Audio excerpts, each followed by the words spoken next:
ஐயாவின் அடிச்சுவட்டில் நூல் வெளியீட்டு விழா நிகழ்ச்சியினுடைய தலைவர் மதிப்பிற்குரிய கவிஞர் களி பூங்குன்றன் அவர்களே, இங்கு எனக்கு முன்னால் இந்த நூலினை திறனாய்வு செய்து சிறப்போடு உரையாற்றி அமர்ந்திருக்கக்கூடிய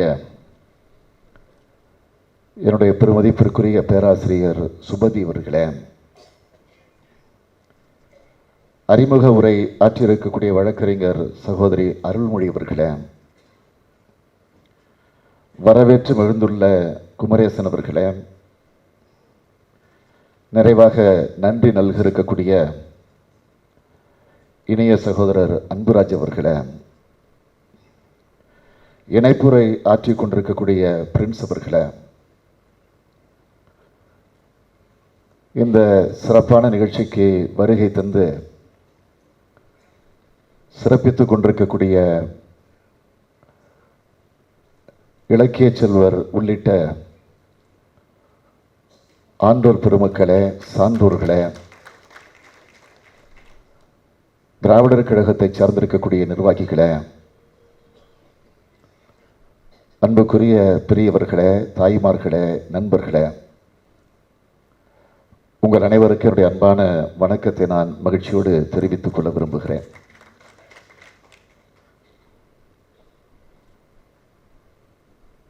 நம்முடைய தமிழர் தலைவர் ஐயா ஆசிரியர் அவர்களின் 84ஆம் ஆண்டினுடைய பிறந்த நாள் விழாவை ஒட்டி ஐயாவின் அரிச்சுவட்டில் என்கிற அந்த தலைப்பில் நம்முடைய மாண்புமிகு ஆசிரியர் அவர்கள் 5வது பாகமாக எழுதி அதை வெளியிட்டு அதே நேரத்தில் சில கருத்துக்களை எடுத்துச் சொல்லக்கூடிய ஒரு நல்ல வாய்ப்பை பெற்றமைக்கு நான் மகிழ்ச்சி அடைகிறேன்.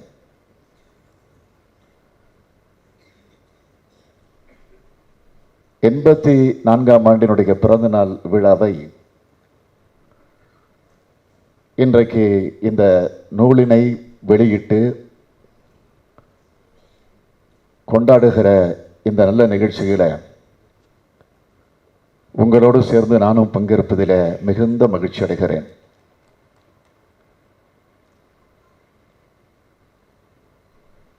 ஆசிரியர் அவர்களை பற்றி நான் நினைக்கிற போதெல்லாம் இன்னமும் என் நெஞ்சை விட்டு அகலாமல் ஆழமாக பதிந்திருக்கக்கூடிய வரலாற்றில் பதிவாகி இருக்கக்கூடிய இந்த நிகழ்வை எடுத்துச் சொல்ல வேண்டும் என்று சொன்னால் 1976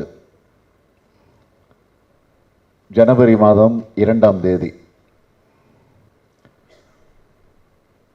76ஆம் ஆண்டு ஜனவரி மாதம் தமிழகத்தில் நடைபெற்றுக் கொண்டிருந்த திராவிட முன்னேற்றக் கழகத்தினுடைய ஆட்சி கலைக்கப்பெற்று என்று கூட சொல்லக்கூடாது, கவிழ்க்கப்பட்டு, அதற்கு காரணம் இந்தியாவில் உருவாக்கப்பட்டிருக்கக்கூடிய நெருக்கடி நிலையை எதிர்த்த காரணம். ஆக அதை மையமாக வைத்து அன்றைக்கு நடைபெற்ற ஆட்சி கவிழ்க்கப்பட்டு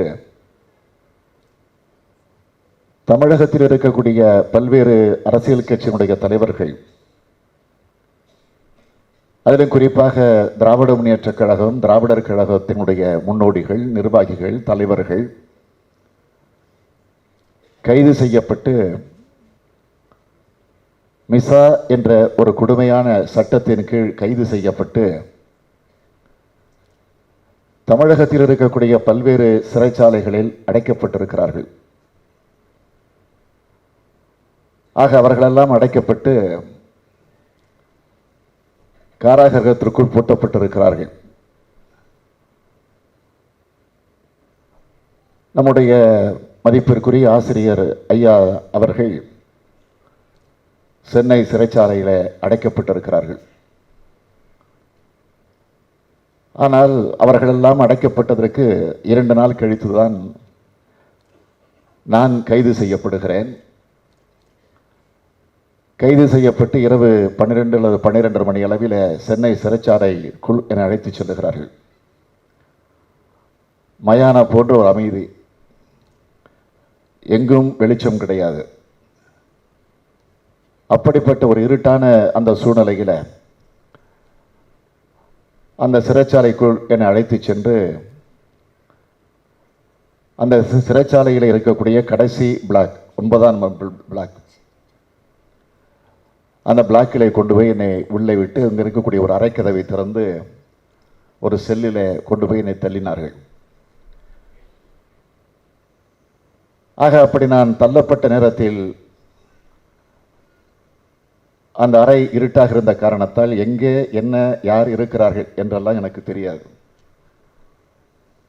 அப்பொழுது ஒருவருடைய கால் தடுக்கி நான் கீழே விழப்போக அப்பொழுது என்னை கையை தாங்கி பிடித்தவர் நம்முடைய தமிழின தலைவர் ஐயா ஆசிரியர் அவர்கள். அப்பொழுது யார் என்று கேட்டார். நான் என் பெயரை சொன்னேன். தம்பி வந்து விட்டாயா, கவலைப்படாதே நான் இருக்கிறேன் என்று அப்பொழுதே, எப்பொழுது 1976ஆம் ஆண்டு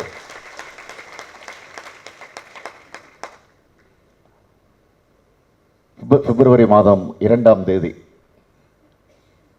ஜனவரி மாதம் 31ஆம் தேதி ஆட்சி கிடைக்கப்பட்டு 1ஆம் தேதி அவர்களெல்லாம் கைது செய்யப்பட்டு அதற்கு பிறகு 2 நாட்கள் கழித்து பிப்ரவரி மாதம் 2ஆம் தேதி இரவு சிறைக்குள் நான் செல்லுகிற போது ஏற்பட்ட சம்பவம். ஆனால் அதைத்தான் இப்பொழுது எண்ணி பார்க்கிறேன். ஆக நான் இருக்கிறேன், கவலைப்படாதே என்று என்னை அன்றைக்கு தெம்பூட்டிய, எனக்கு உற்சாகத்தை வழங்கிய, ஒரு தைரியத்தை உருவாக்கி தந்த நம்முடைய தமிழர் தளபதிக்கு இன்றைக்கு 84ஆம் ஆண்டினுடைய பிறந்த நாள் விழா நடைபெறுகிற போது வாழ்த்த வயதில்லை என்று சொன்னாலும் அவரை வணங்கி இந்த நிகழ்ச்சிகளை பங்கேற்பதிலே நான் உள்ளபடியே மகிழ்ச்சி அடைகிறேன். திராவிட இயக்கத்தினுடைய 100ஆண்டு விழாவை கொண்டாடுகிற நம்முடைய பகுத்தறிவு புகழவன் தந்தை பெரியார் அவர்களுடைய 100ஆண்டு விழாவை கொண்டாடுகிற இந்த காலகட்டத்தில் நம்முடைய ஆசிரியர் அவர்களுடைய புத்தகத்தை வெளியிடுவதில் எவ்வளவு சால பொருத்தமாக அமைந்திருக்கிறது என்பதை எண்ணி நான் உள்ளபடியே பெருமைப்படுகிறேன், மகிழ்ச்சி அடைகிறேன். 415 பக்கங்களை கொண்டிருக்கக்கூடிய ஐயாவின் அரிச்சுவடு 50 தலைப்புகளில், அதில் ஒவ்வொரு தலைப்புகளும் நம்முடைய உணர்வுகளை எல்லாம் தட்டி எழுப்பக்கூடிய வகையில் பல்வேறு கருத்துக்கள் அதில் இடம்பெற்றிருக்கிறது. எங்க எல்லோரும் எடுத்து சொன்னது போல 1978 முதல் 1980 வரை இந்த இயக்கத்தினுடைய வரலாற்றின் ஒரு கையேடு என்று சொல்லக்கூடிய அளவிற்கு இந்த நூல் உருவாக்கப்பட்டிருக்கிறது. சமூக நீதிக்காக, தமிழருடைய சுயமரியாதையை உயர்த்தி பிடிப்பதற்காக நம்முடைய ஆசிரியர் அவர்கள் மிக நேர்த்தியோடு, எழுச்சியோடு, ஏற்றத்தோடு, மிக கம்பீரமாக இதை எழுதியிருக்கிறார்கள். இந்த நூலினுடைய துவக்கத்திலேயே, அதாவது முன்னுரையிலேயே அவர் ஒன்றை குறிப்பிட்டு காட்டியிருக்கிறார். தந்தை பெரியாரை விட்டுவிட்டு தனியே எனக்கென ஏது வரலாறு என்று கூறியிருக்கிறார். இது எனக்கு அல்லது இங்கே மேடையில் அமர்ந்திருக்கக்கூடிய நான் சுபவி அவர்களுக்கு, நம்முடைய சகோதரியார் அருள்மொழி அவர்களுக்கு, நம்முடைய கவிஞர் அவர்களுக்கு, இது ஏன் நீங்கள் அமர்ந்திருக்கக்கூடிய எல்லோருக்குமே இது பொருத்தமாக அமையும் என்பதில் யாருக்கும் சந்தேகம் இருக்கப் போவதில்லை. தந்தை பெரியார் அவர்களை நாம் மறந்துவிட்டால் அல்லது அவர் இல்லாவிட்டால் நமக்கெல்லாம் ஒரு வரலாறு என்பதை இல்லாமல் போயிருக்கும். அதுதான் உண்மை. நமக்கல்ல, தமிழனுக்கே இன்றைக்கு தந்தை பெரியார் தான் வரலாறாக இருக்கிறார். அவர் கற்றுக் கொடுத்திருக்கக்கூடிய கொள்கைதான் நம்முடைய கொள்கைகளாக இன்றைக்கும் விளங்கிக் கொண்டிருக்கிறது. அவர் காட்டிய சமூக நீதிதான் இன்றைக்கும் நம்முடைய செயல் திட்டங்களாக உருவாகி இருக்கிறது, உருவாகவும் போகிறது. இங்க எல்லோரும் எடுத்து சொன்னார்களே, திராவிட முன்னேற்ற கழகத்தை பொறுத்தவரையில் அது தேர்தல் பாதையில இருக்கலாம். அதே போல திராவிடர் கழகத்தை பொறுத்தவரையில் சமூக சீர்திருத்த பாதையில அது பயணித்துக் கொண்டிருக்கிறது. ஆனால் அதே நேரத்தில் தமிழர்களுக்கு எப்பொழுதெல்லாம் ஆபத்து வருகிறதோ அப்பொழுதெல்லாம் இரண்டு கழகங்களும் இணைந்து போராட்ட களத்தில் கைகோர்த்து நிற்கின்றன என்பதை யாரும் மறுக்கவோ மறைக்கவோ முடியாது. நம்முடைய ஆசிரியர் அவர்கள் இந்த புத்தகத்தில் 173வது பக்கத்தில் குறிப்பிடுகிறார், அன்று தொடங்கிய உறவு இன்று வரை நிலைத்து நிற்கிறது. திமுக கழகத்தோடு பதவிகளில் பங்கு போட்ட கட்சிகள் எல்லாம் எங்கோ போய்விட்டன. சோதனை காலத்திலும் கொள்கை உணர்வோடு இருக்கக்கூடிய ஒரு இயக்கம்தான் திராவிடர் கழகம் என்பதை நாம் பெருமையோடு எண்ணி பார்க்கிறோம். 1979, 80களில் உள்ள நிலைகளை பற்றி எடுத்துரைத்திருந்தாலும் இன்றைக்கும் அதுதான் நிலை. என்றைக்கும் நம்முடைய இரு கழகங்களும் தமிழக மக்களுடைய சமூக நீதியை காப்பாற்றுகிற அந்த பணியிலிருந்து என்றைக்கு பின்வாங்கியது கிடையாது. தலைவர் கலைஞர் அவர்கள் தந்தை பெரியாருடைய 100ஆண்டு விழா நிகழ்ச்சி நடைபெற்ற போது தஞ்சையில் அந்த விழா நடைபெற்ற போது அவர் குறிப்பிட்டு சொன்னார், திராவிடர் கழகமும் திமுக கழகமும் தேவைப்படும் போது இரட்டைக்குழல் துப்பாக்கியாக வெடிக்கும் என்று நம்முடைய கலைஞர் அவர்கள் அன்றைக்கே குறிப்பிட்டு காட்டியிருக்கிறார்கள். இதையும் நம்முடைய ஆசிரியர் அவர்கள் 356வது பக்கத்தில் பதிவு செய்திருக்கிறார்கள். இந்த புத்தகத்தில் உள்ள வரலாறு எழுதப்பட்ட காலம் எம்ஜிஆர் அவர்கள் ஆட்சி காலமாக இருந்த காலம். அதையும் நாம் மறந்துவிட முடியாது. தந்தை பெரியார் அவர்கள் மீது எம்ஜிஆர் அவர்கள் அளவு கடந்த மதிப்பும் மரியாதையும் வைத்திருந்தாலும், ஆனால் அதே நேரத்தில் சமூக நீதிக்கு புறம்பாக எத்தகைய நடவடிக்கையை அவர் எடுத்தார் என்பதை பற்றி இங்கே பேசிய நம்முடைய சொற்பொழிவாளர்கள் குறிப்பிட்டு சொல்லியிருந்தாலும் அது பற்றி விரிவாக அந்த புத்தகத்தில் நம்முடைய ஆசிரியர்கள் குறிப்பிட்டு காட்டியிருக்கிறார்கள்.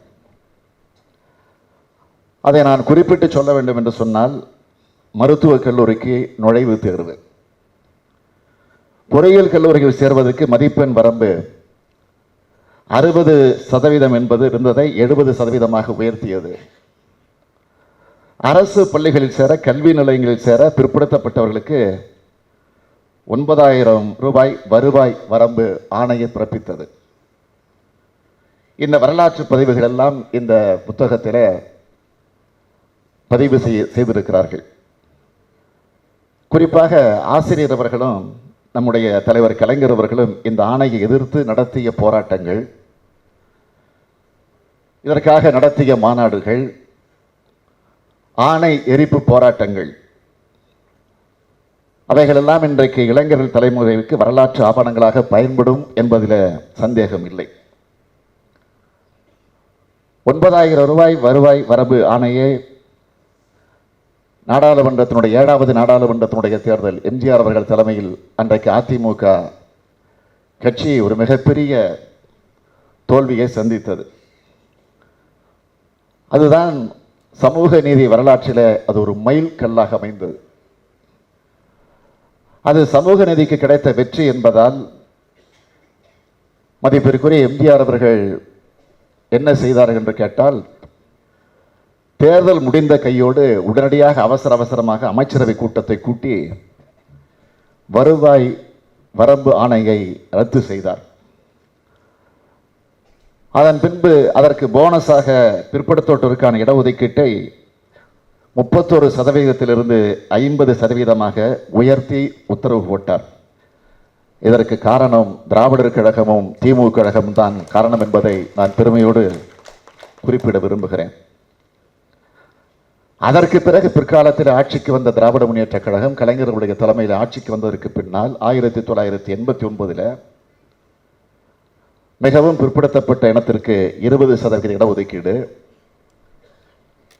சிறுபான்மை சமுதாயமாக இருக்கக்கூடிய இஸ்லாமிய சமுதாயத்திற்கு 3.5% இடஒதுக்கீடு, அருந்ததியினர் சமுதாயம் அவருடைய அவலம் தீர வேண்டும் என்பதற்காக 3 விழுக்காடு இடஒதுக்கீடு வழங்கப்பட்டுச்சு. அதே போல தந்தை பெரியார் அவர்கள் பெயரில் நாடெங்கும் ஜாதி மதங்களை மறந்து ஒற்றுமை உணர்வோடு ஒருமித்த கருத்தோடு வாழ்ந்திட வேண்டும் என்ற அந்த அடிப்படையில் சமத்துவ உரங்கள் தந்தை பெரியார் அவர்கள் பெயரில் உருவாக்கப்பட்டுச்சு. தலைவர் கலைஞருடைய ஆட்சி காலத்தில்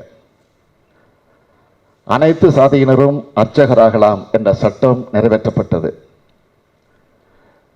இந்த நூலில், இந்த புத்தகத்தில் 2 முக்கிய விஷயங்களை பற்றி, இந்த இயக்கத்தோடு 2 கலந்திருக்கக்கூடிய அந்த விஷயங்களை பற்றி நம்முடைய ஆசிரியர் அவர்கள் தெளிவாக குறிப்பிட்டு காட்டியிருக்கிறார்கள். ஒன்று, தந்தை பெரியார் நூற்றாண்டு விழா கொண்டாட்டம். 2, மண்டல் கமிஷன் பற்றிய கருத்து பரிமாற்றங்கள். தந்தை பெரியாருடைய நூற்றாண்டு விழாவின் ஒரு பகுதியாக 28/8/1979 அன்று நடைபெற்ற பெண்கள் விடுதலை மாநாடு, அது குறித்து 311ஆம் பக்கத்தில் அதை பதிவு செய்திருக்கிறார். அந்த மாநாட்டினுடைய முக்கிய தீர்மானங்களில் ஒன்று பெண்களுக்கு சொத்துரிமை. இந்த தீர்மானம் முதலில் 1929ஆம் ஆண்டு செங்கற்பட்டில் நடைபெற்ற சுயமரியாதை மாநாட்டில் தான் நிறைவேற்றப்பட்டது. 1929 சுயமரியாதை மாநாட்டு தீர்மானம், 1979 பெரியார் நூற்றாண்டு விழாவில் திராவிடர் கழக தீர்மானம், 1989 திராவிட முன்னேற்ற கழக ஆட்சியில் பெண்களுக்கு சொத்தில சம உரிமை என்கிற சட்டம் சட்டமன்றத்தில் ஏகமனதாக நிறைவேற்றம். 2006 ஐக்கிய முற்போக்கு கூட்டணி அரசில் திமுக கழகம் பங்கெடுத்துக் கொண்டிருந்த காரணத்தால் இந்திய அளவிலே பெண்களுக்கு சொத்துரிமை வழங்கக்கூடிய சட்டமும் கொண்டு வரப்பட்டுச்சு.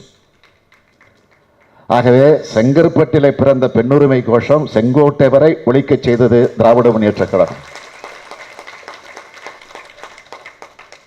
அடுத்து மண்டல் கமிஷனுடைய அந்த அறிக்கையை பற்றி 251வது பக்கத்தில் நம்முடைய ஆசிரியர் குறிப்பிட்டு காட்டுவது, பெரியார் நூற்றாண்டு விழாவில் மண்டல் தலைமையில் இந்த கமிஷன் அமைக்கப்பட்டது தனிச்சிறப்பு. 30/6/79 திராவிடர் கழகம் ஏற்பாடு செய்த விழாவில்